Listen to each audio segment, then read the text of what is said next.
समास समास कहते हैं किसे? दो या दो से अधिक शब्दों के मेल से नए शब्द बनाने की क्रिया को समास कहते हैं। इस विधि से बने शब्दों को समस्त पद कहते हैं। जब समस्त पदों को वापस अलग अलग किया जाता है तो उसे समास विग्रह कहते हैं।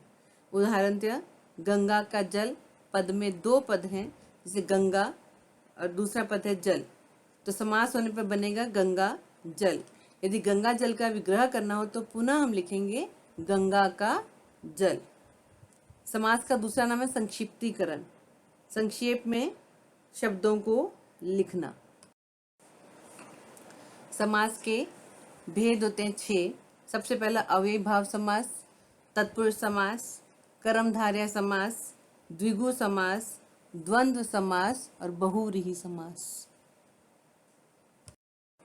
सबसे पहले हम पढ़ेंगे अव्ययीभाव समास। अव्ययीभाव समास जिस समास में पहला पद अव्यय हो, यानी कि जिसे बदला नहीं जा सके, उसे अव्ययीभाव समास कहते हैं। इसका पहला पद प्रधान होता है। इस प्रक्रिया से बना समस्त पद भी अव्यय की भांति ही काम करता है। जैसे प्रति प्लस दिन, प्रतिदिन, यहाँ प्रति अव्यय है, प्रतिदिन समस्त पद भी अव्यय की भांति कार्य करता है। अन्य उदाहरण जैसे आजन्म, जन्म से लेकर, दिनों दिन, दिन ही दिन में, गली गली, प्रत्येक गली, यथाशक्ति, शक्ति के अनुसार, यथा समय, समय के अनुसार, भर पेट, पेट भरकर, प्रतिपल, प्रत्येक पल, हर पल, निडर, डर रहित, घर घर, प्रत्येक घर, आजीवन, जीवन पर्यंत, मरण तक, आमरण उसका समस्त पद होगा। जैसे समुद्र तक, उसका समस्त पद होगा आसमुद्र। तत्पुरुष समास। तत्पुरुष समास में उत्तर पद प्रधान होता है तथा पूर्व पद गौण होता है। प्राय उत्तर पद विशेष्य और पूर्व पद विशेषण होता है। उदाहरणतः रसोई के लिए घर, यहाँ घर विशेष्य है और रसोई के लिए विशेषण है। समास प्रक्रिया के बीच की विभक्तियों का लोप तो होता ही है, कभी कभी बीच में आने वाले अनेक पदों का भी लोप होता है। जैसे दही बड़ा का विग्रह दही में डूबा हुआ बड़ा। समास होने में डूबा हुआ तीनों पद लुप्त हो गए हैं। तत्पुरुष के भी आगे भेद हैं। तत्पुरुष समास के कर्म तत्पुरुष समास, उसका सबसे पहला भेद। कर्म तत्पुरुष समास में जब पूर्व पद में कर्म कारक की विभक्ति का लोप, कर्म यानी कि जिसका विभक्ति चिन्ह है को, तो इसका जैसे ग्रामगत, ग्राम को गया हुआ, ग्रहगत, ग्रह को आया हुआ। और इसका अगर हम विग्रह से इसका समस्त पद बनाएंगे तो परलोक को गमन, परलोक गमन, यश को प्राप्त, यश प्राप्त। हमारा दूसरा है करण तत्पुरुष समास, जहाँ पूर्व पक्ष में करण कारक की विभक्ति का लोप हो वह करण तत्पुरुष होता है। जैसे अकाल से पीड़ित, अकाल पीड़ित। अनुभव जन्य का विग्रह होगा अनुभव से जन्य। ईश्वर द्वारा प्रदत्त, ईश्वर प्रदत्त।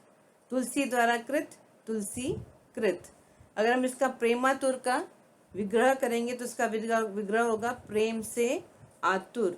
मन गढ़ंत, मन से गढ़ा हुआ। संप्रदान तत्पुरुष, जहाँ समास के पूर्व पक्ष में संप्रदान की विभक्ति अर्थात के लिए का लोप होता है, वहाँ संप्रदान तत्पुरुष होता है। इसके उदाहरण है आराम कुर्सी, आराम के लिए कुर्सी। क्रीड़ा क्षेत्र, क्रीड़ा के लिए क्षेत्र। विद्या के लिए आलय, उसका समस्त पद होगा विद्यालय। सत्य के लिए आग्रह, उसका समस्त पद होगा सत्याग्रह। अब हमारा अपादान तत्पुरुष, जहाँ समास के पूर्व पक्ष में अपादान की विभक्ति से का भाव हो, अलग होने का भाव हो।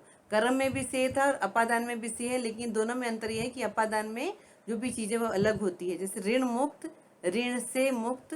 गुणहीन, गुण से हीन।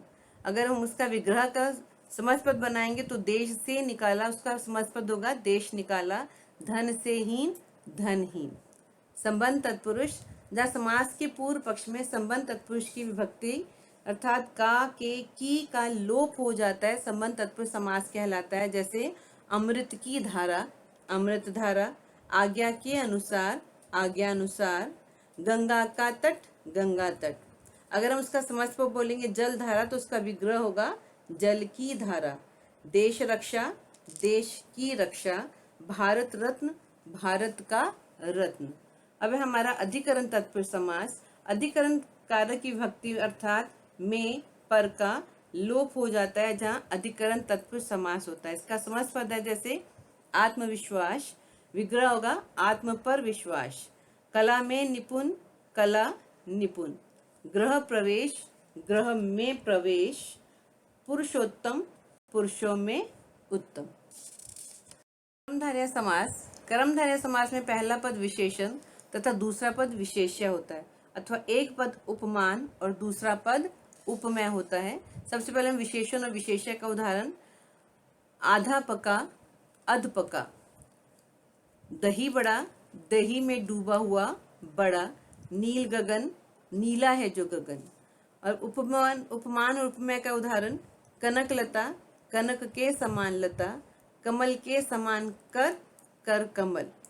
क्रोध रूपी अग्नि, क्रोधाग्नि। नरसिंह, सिंह रूपी नर। द्विगु समास, जहाँ समास पद के पूर्व पद में संख्यावाचक विशेषण होता है वह द्विगु समास होता है। इसके उदाहरण है जैसे प्रथम पद हमारा समास पद है चौमासा, तो विग्रह होगा चार मासों का समाहार। तिरंगा, तीन रंगों का समाहार। दोपहर, दो पहरों का समाहार। अगर हम इसका विग्रह बोलते हैं नवग्रहों का समाहार, तो इसका समास पद होगा नवग्रह। पंचतंत्रों का समाहार, तो इसका समास पद होगा पंचतंत्र। जैसे पंजाब समास पद है, उसका विग्रह होगा पांच आबों का समाहार। सप्ताह, सात दिनों का समाहार। जिस समास पद में दोनों पद समान हो वह द्वंद्व समास कहलाता है। इसमें दोनों पदों को मिलाते समय मध्य स्थित योजक लुप्त हो जाता है। जैसे भाई और बहन का समास पद होगा भाई बहन।